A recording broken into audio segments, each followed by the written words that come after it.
Hey guys, so it's been a minute. I just got done with the workout, and at the workout, I had this passionate epiphany that I want to share with you guys. I started working on it this morning, but I really was getting more to the crux of the issue as I was working out. Just kind of helped me think. So I'm going to jump to the conclusion part, and then I'll explain everything in a minute.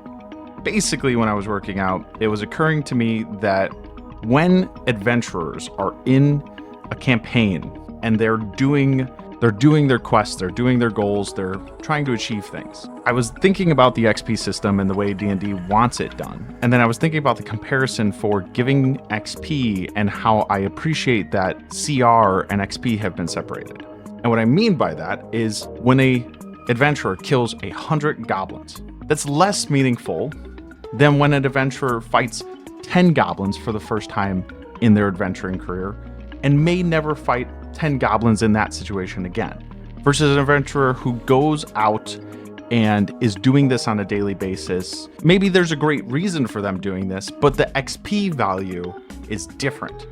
Even though the monsters are the same stat blocks, those 10 goblins that an adventurer kills out of 100 should be less XP than those 10 goblins that an adventurer kills that may be the only time he fights goblins in that situation. And what I'm talking about here is, for me personally, I have a different style of running my campaigns than I think the system intends, but I wonder if other people share the style. Essentially, what I like doing is I try to make a commitment to my players to have one combat every single session. That's just to spice things up, to make it fun, to make it a meaningful session. Not that they need to have combats, but I like to give everyone a little bit of what they want. And so I try to do that.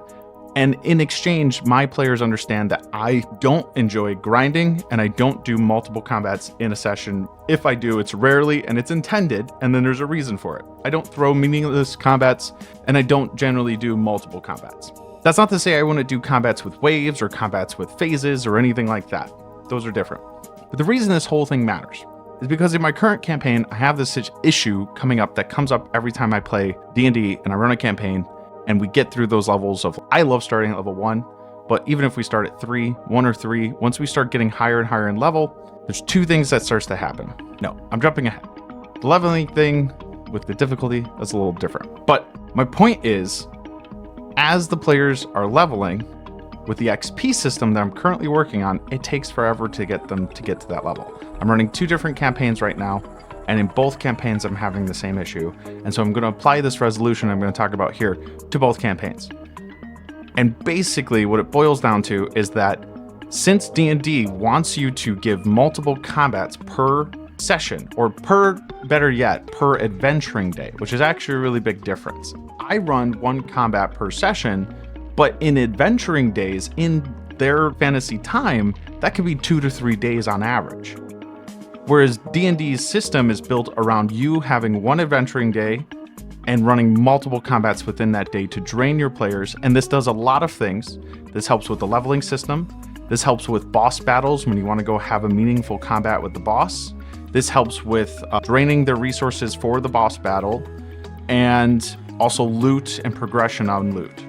For me, it just doesn't work that way. I don't enjoy doing it like that. And so instead I do 1. And for the longest time, what got me was that it said in the DMG that the players should spend about 2 to 3 sessions before moving on at each level. And it's always been assumed when everyone hears that, they go, well, early on should be quicker and later longer.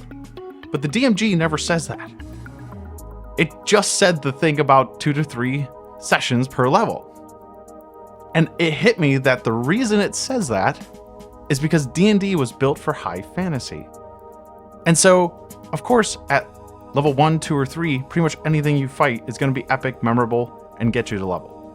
But what people, I think, miss is D&D's intention is at levels 17, 18, 19, and 20 for the same feeling. Your character needs to be in epic adventures and quests to be getting that same experience at level 1, 2, and 3, where pretty much anything you encounter is memorable. Now at that level, you shouldn't be fighting low-level conflicts or battles or bosses. An example I was running through in my head was at that level of 17 or 18, maybe in 1 session, this is what D&D wants, is what I'm explaining. In 1 session, you might fight a dragon, at one part of the session. Maybe you go fight a lich, then maybe a beholder, and now maybe you fight some overlord boss who has one or two of those things with them, and they're like a vampire lord. And that is what D&D, I think, is trying to give you with the high fantasy. Because what high fantasy is, when you boil it down, is it's epic quests. There's a little bit of a difference between epic and high fantasy, but they're essentially talking in the same realm. You're talking adventure that exponentially grows in magnitude. And that's where it finally occurred to me. For my situation, and everyone's different, for me personally, because of the way I run my combats, the XP given needs to be multiplied. Hold that thought, Generator. For all the little goblins watching this, it would be awesome if you could hit that like and subscribe button and leave a fun comment down below. We are on our journey to 1,000 subscribers, so please join our adventure. Okay, now back to the video. And at first I resisted this because I thought maybe it was inflating the players, but it's not. Because what I'm not giving the players is multiple combats throughout the session that would be there in a normal D&D session that would be ran as more combat grindy. And so for me, what I'm going to be doing going forward is multiplying the XP from combat from the same monsters by 3. I might reduce it down to 2 if I feel like it's too fast, but at this point, I feel like I'm going too slow. Currently, my players in my one campaign are at level 4. Their last session was kind of a bit of a reason I'm having this video, is like I didn't feel like they got enough XP from the combat. It was a good combat. I gave nearly 6 to 7. One of them I think had 800 XP per person from the total of that combat. So I thought it was good XP given, but it wasn't enough for where I felt like they should be in the story at this point, because they're 11 sessions going on 12 sessions in. So this was just like a real big eye-opener for me. I don't know if I have any more details to share. That for me, I just like making a big deal out of the story. I like making it story first, and I like making it progress the story and the narrative. I will say this, I do think my solution is universal for the D&D system. If you're like me and you want a good but few combats, I think that's where you really need to pay attention to this and think about what your fix might be. Obviously, some people don't necessarily like XP leveling. I heard those comments in the other video where it was like milestone versus XP and people were jumping on milestone, and I used milestone for a long time. I don't think I would go back to milestone. I think milestone calls for that situation where people are constantly asking to level, and I hate that. And I love my players waiting for me to count my XP at the end of the session to give to them like little rewards. I think it's fantastic.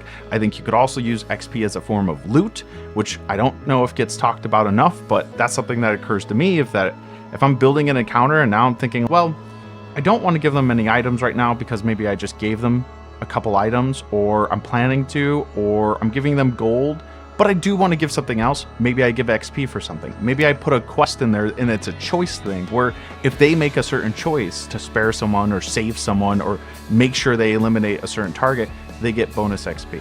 And to me, that's a form of loot. Essentially, that's, I think, the bottom line to try to explain is I don't think the XP values on the monsters accurately reflect their value in the story. That's the crux of it. And I'm curious to hear what you guys think in the comments. I think this is something that I've never really thought about before, and I always saw the CR and I always saw the XP values, and I never really understand the reason they were separated, and now I think I finally am. So I'm curious to hear what you guys think. I think in closing, a couple more notes before I forget. I think this is because of an emphasis on how much D&D puts on encounters throughout the day for their adventuring day. The fact that there is a part in the DMG specifically dedicated to differentiating adventuring day versus the amount of XP they can handle in a given day, and how much nuance they go through to try to show you the differences. I think they're really trying to paint the picture of a high combat system. And I think that if you don't run those high combats, you may be running into the same frustrations that I run into, and this would be a way to fix it. An example for this, another example that I had in my current adventure, they're eventually going to fight an ice dragon. The ice dragon has an XP of 2,300 on paper.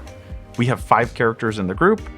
This ice dragon is supposed to be the epitome of the combat, of the adventure, of the module.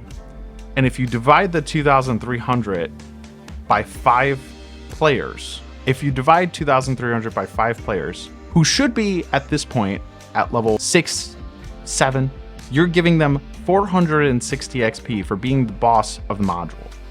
Whereas if you take those same 5 players, again, in a module where there's not tons of combat happening, this is one of the biggest moments of the combat and the end of the module or the adventure.